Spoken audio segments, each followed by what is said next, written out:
Hello everyone, in this video I will show you how to fix Cash App error code 403.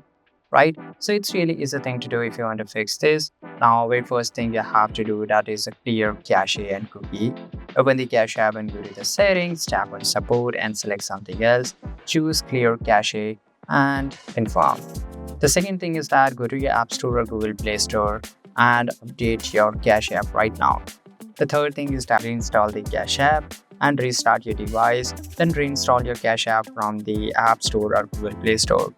The fourth step is visit the Cash App status page or Twitter account. If there are reported issue, wait for the Cash App team to resolve. I'm sure that till now your problem would get solved. If it doesn't, then just go to the contacts Cash App support. If the error persists, contact Cash App support through the app.